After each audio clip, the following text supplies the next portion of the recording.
Alright guys, welcome back to another what if. Now today I'm gonna be doing what if Deku had a clone quirk. Now, I might be changing that title as I'm editing the video, but this is what I'm gonna be going with right now. So for those of you who are wondering, I'm back, and I'm probably gonna be back for a while. If 5 minutes to post this video. So the reason why I've been off YouTube for a while is because I've been a lot was going on. A lot was going on. I was around 13 at the time, and I was moving to a new neighborhood and stuff like that. So it was a busy time for me back then, transferring schools and stuff. But let's not get off topic.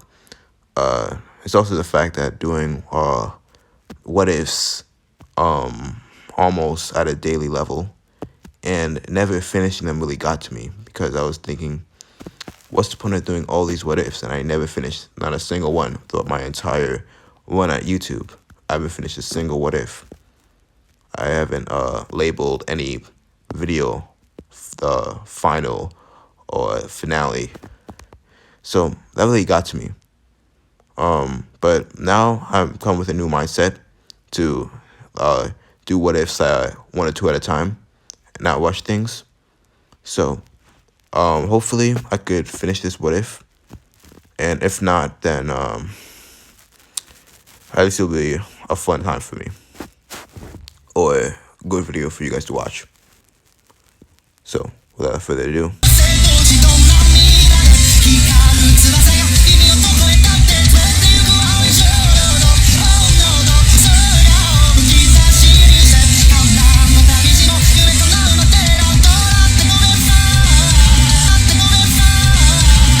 now I'd like to further go into detail with Deku's clone quirk.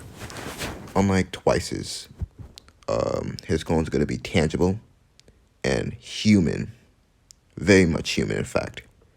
So they could whoopie-doos. They, if a clone dies, it's not gonna just disappear. It's gonna stay. It's gonna stay like any other human body would. And Deku has a telepathic link with all of the clones he creates, meaning whenever he wants to, he could basically go inside their minds and know what they're feeling, thinking, and all that. So I'm not gonna have Deku be able to do this like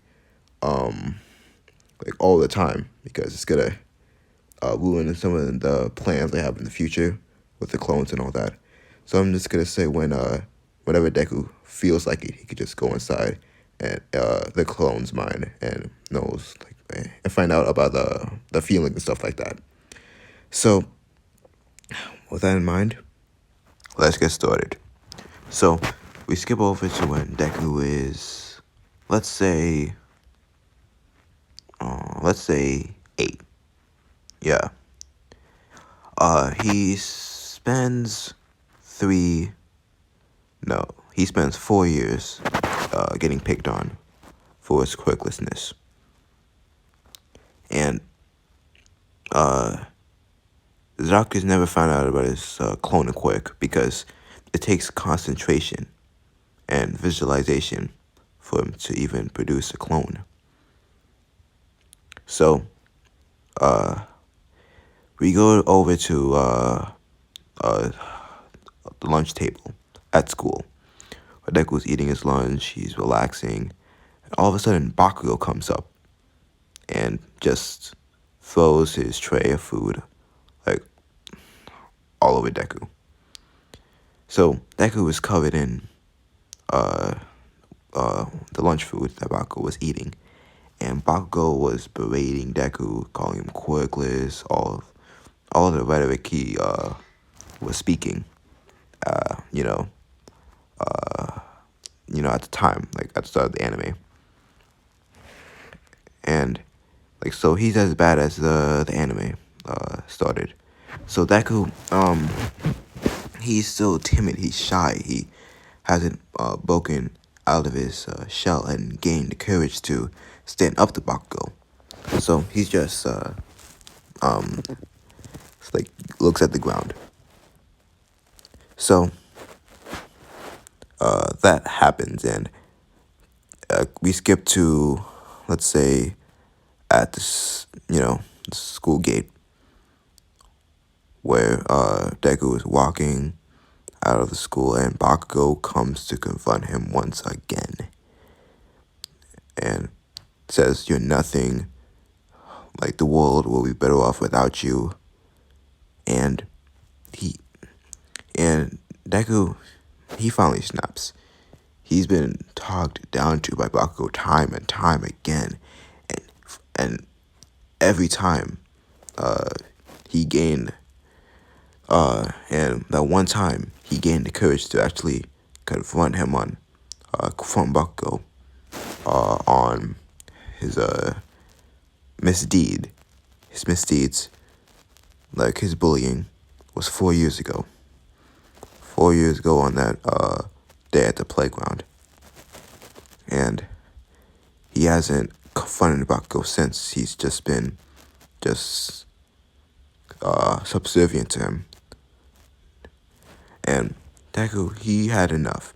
He wanted to be a hero, and to be a hero is to be strong, to be courageous. And right now, he needs to stand up to Bakgo, stand up for his freedom, essentially, since Bakgo has been beating on him, trashing him, ever since Boo's news broke out that he was quirkless.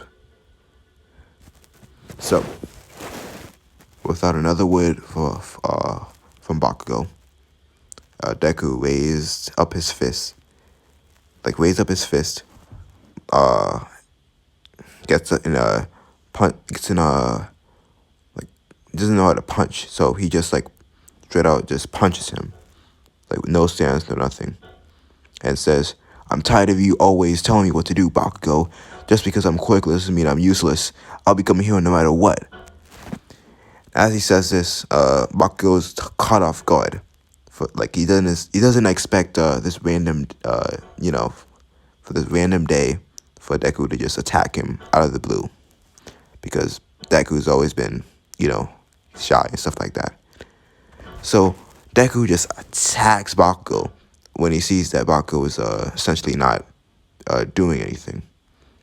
And in that moment of concentration, visualization, he essentially produces a clone out of nowhere.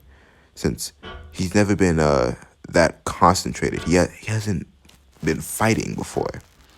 Essentially, he hasn't had that moment of concentration. Usually kids his age, or kids at a normal age, they're not concentrated enough. Like, they don't usually visualize themselves doing something. You know. So Deku just spontaneously, another Deku just appears. And he's able to, if he concentrates further, he sees the mind and knows the feelings of the clone, of that resoluteness to do what he says. Now, Deku just orders the clone to hold Bakgo down. And Bakgo isn't having any of this, and uses his quirk to blast, both of them away. And his Bakgo's friends, the people, like the class, like almost the entire school is at the school gate, since it's still relatively early dismissal. So everyone is just watching this unfold, right? So essentially, Deku is thinking, I have a quirk. This is amazing. I could be a hero now. it's gonna be all this time I've been dubbed as a quirkless. I've been humiliated because I didn't have power, but now I do. So he thinks back to what happened a couple, let's say, like a minute or two beforehand, and he realizes that if he concentrates enough, he could make another clone. But he doesn't know this. He doesn't know the exact limit of how many clones he could create. So he doesn't want to stress himself or like leave himself open to Bakgo. So he just sticks to one clone and orders the clone to grab Bakgo. But Bakgo is quick, and he weaves his arm back from when the clone is when the clone tried to grab him and hold him down. Bakgo, he uses his full power, let's say, because he thinks that this clone is like intangible or and stuff like that. So intangible. I changed my wording there. He thinks that this clone is disappears if he hits it hard enough, let's say, and he uses he weaves his right arm back and blasts a huge explosion at him. But they're only 8, so this explosion causes minor, or not minor. Let's say it's not severe, so there's not like it's not blue or anything, but let's say like skin is peeling off and it's like steaming essentially on his shoulder, one of his shoulders, his left shoulder is steaming, and blood is peeling, like blood is spilling out, and the clone. I mean, the clone is human at the end of the day. So like since it's created as a human, so it still feels pain, but it just keeps on pushing, obeying the command of Deku. And Deku sees this and he realizes that this clone will do anything I ask of him. And he realizes that this is what true power feels like, to control something or someone. So the clone keeps on going, Bakgo gets tired, and the clone eventually grabs him. Deku realizes that Bakgo is vulnerable, and teachers will be coming for a little while since no one's actually reporting anything. Because they see Bakgo getting manhandled by Deku's clone, and they're realizing, oh, Bakugo's a bully, and Deku's like gonna beat him up and stuff like that. So they don't call anybody. And Bakugo's friends, they're fake. Let's be honest. They're not gonna do anything either. So Deku just lays into Bakugo, keeps punching him and punching him. Occasional kicks over and over and over again. And eventually, the fight does get breaking down when people realize that Deku's going a little too far. So Bakgo is battered, bruised. He has he's bleeding through his nose, and his face is all blue and puffed up, especially his eyes. He has a black eye and stuff like that. Deku doesn't really go too far though, since he is at the end of the day trying to be hero. So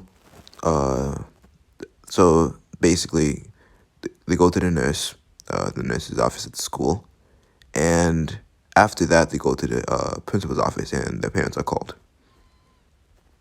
And Inko, she half of it is happy that Deku has a quirk, but the other half is a little should I say upset or sad? No, upset or mad, because he had a quirk, but he kind of used it to beat up Bakgo, a close, the son of a close friend or best friend. So Deku, he gets a slight scolding from his mom, but a celebration at his house. since he got a quirk and all that. So she gives him his favorite dinner, whatever. And let's skip a day. Now the punishment for the school dishes out is that Bakgo, he was the provoker, and he did initiate the fight. But Deku continued it, and he carried on, and he didn't really show that much mercy to him, like through the middle and end. So Deku, he gets like, let's say, a week of suspension, and Baku gets 2. Now Deku is you know how Deku is analytical and stuff like that. So he realizes that if I concentrate and I focus intensely, I mean really intensely, like I could be able to produce clones and stuff like that. So he visualizes himself as he's writing in his hero notebook, and suddenly a clone pops out right next to him. He's imitating Deku's like sitting in his chair, sitting in his chair on his desk, writing in a notebook, and he just like plops down, like he falls because he's not really in a chair. And then when he goes into his mind by concentrating, he realizes that this clone has the same feelings as the previous clone, the first clone. That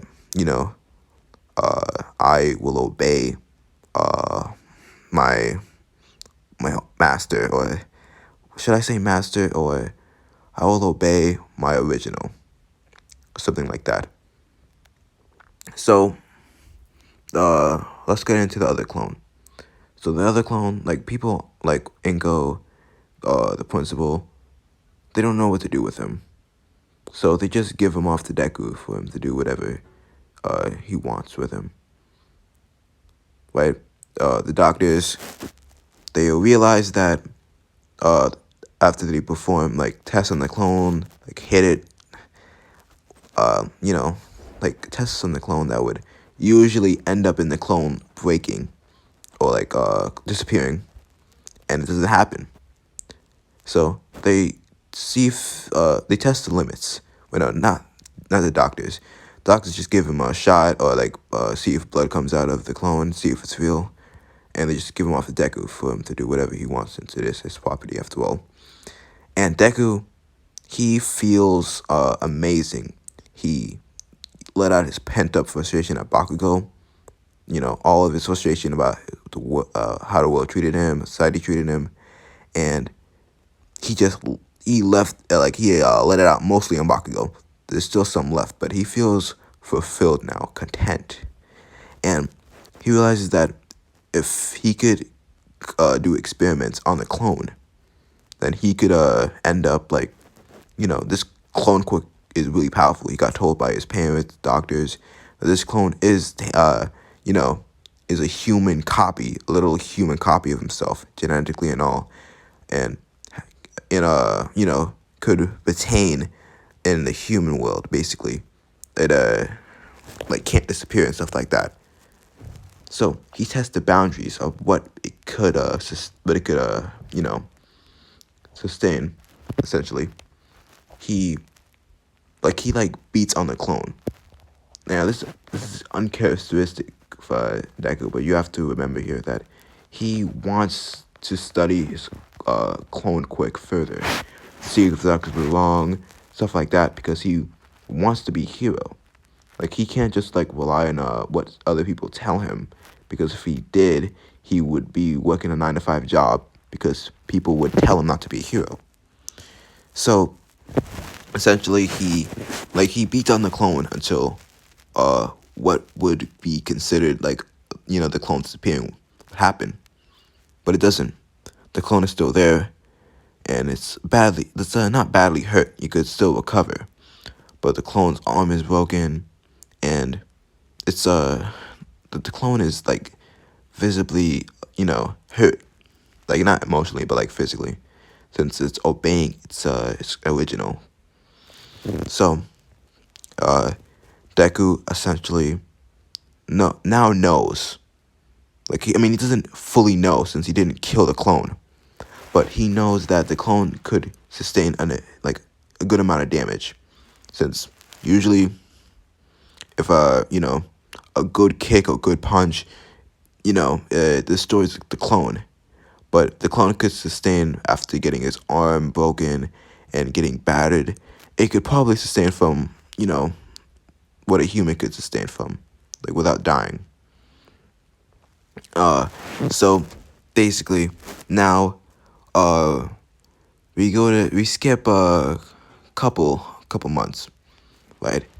Deku is, I like to think that he's I said he was 8 years old here, so he's in elementary school, and he's still in elementary school. So he is in, I don't know if 9 years old would qualify as middle school or not. So I'm just gonna say he's in junior high, right? Middle school, whatever.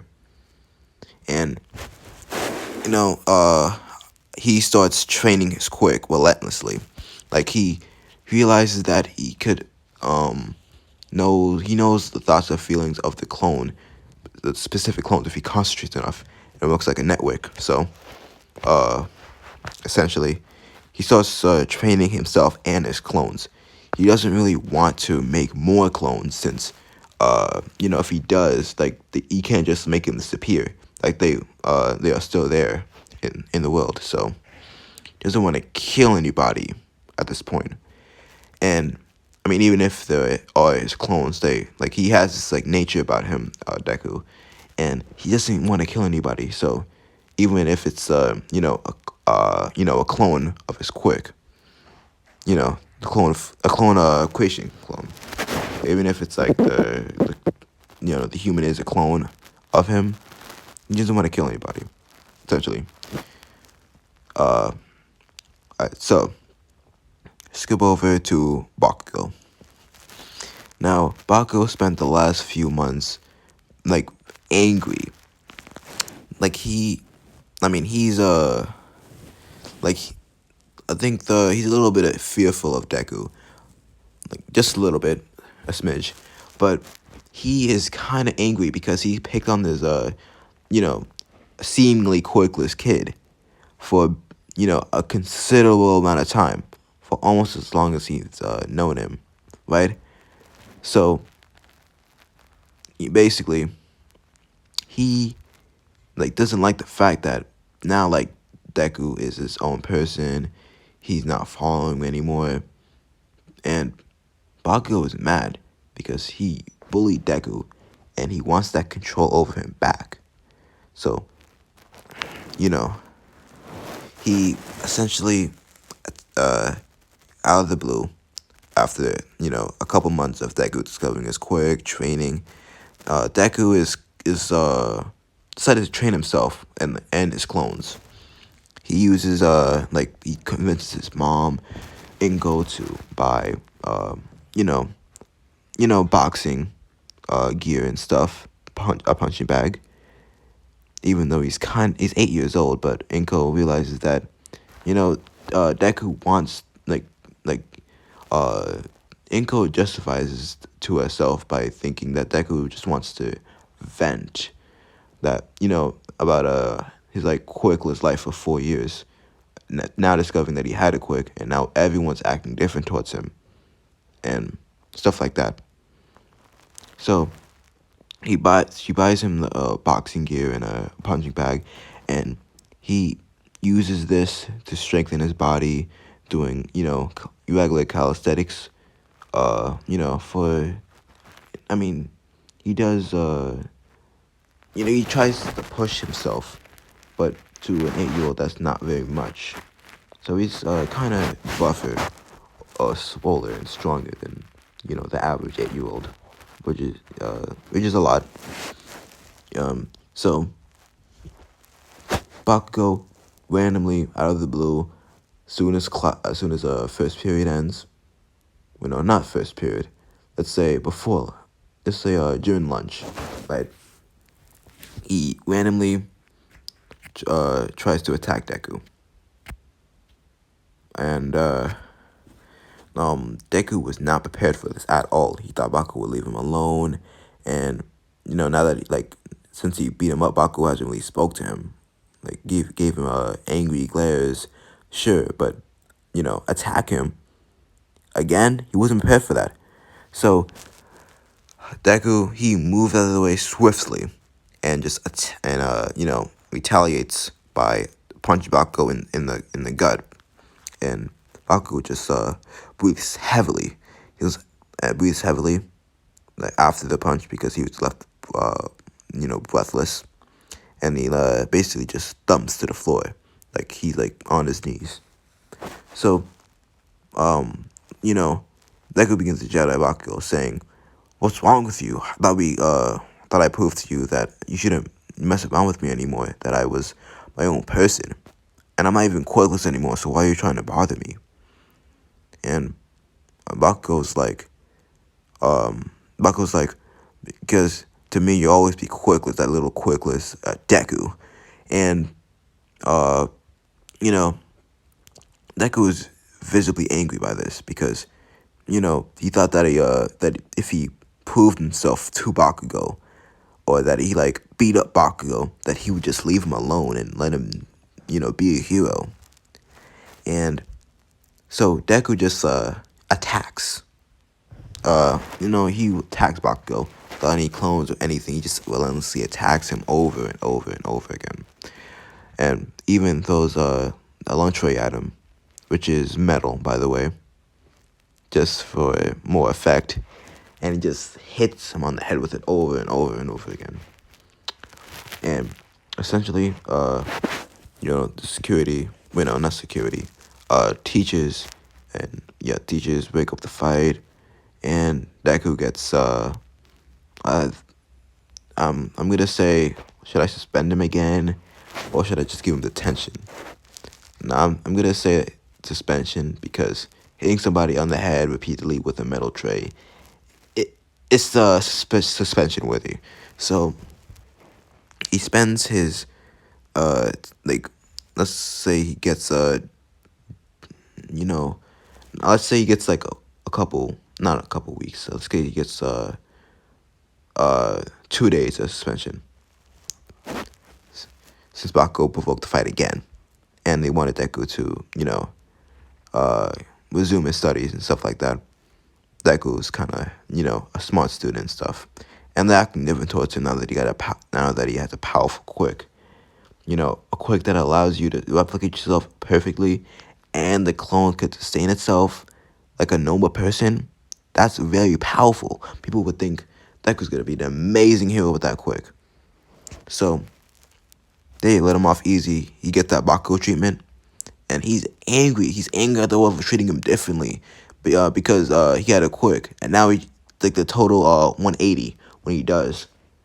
So Deku, he realizes that heroes are kind of the people are kind of corrupt in the society where people get treated poorly, those without power, and people with power, they get treated tremendously well, lavishly. So he realizes that he wants to be powerful, but not in the heroic sense. He wants to be powerful by any means necessary to get back at the people who laughed at him and made a mockery of his terrible life as a quirkless person, seemingly quirkless. So for those who can't tell, this is gonna be a villain what if, because I find villain what ifs more interesting, fascinating, and honestly, if you guys want to, if I when I complete the series, because I made a vow, promise to complete this series by any means necessary, even if it means I have to like continuously upload parts to crank out parts till I finish this what if. I'm gonna do it. So yeah, I might do a hero or a vigilante what if this what if does well at the end, in the end. So let's look out for that. Now, I was gonna go up to the entrance exam, but the Deku's backstory and He's only like 8. He's only 8 years old right now. So, I'm going to end it here for today. Thank you, guys, for watching. Whoever's watching. I know this isn't gonna get a lot of views because of how long I've been off, but I got inspiration from other what if creators who get like close to like 10, 20 views, and they continuously put out what ifs no matter what anyone says, even if they get no comments at all, and they still continuously do it. So I'm gonna do that, and I'm gonna try to complete this what if, and I hope you guys enjoy this what if and had an amazing day.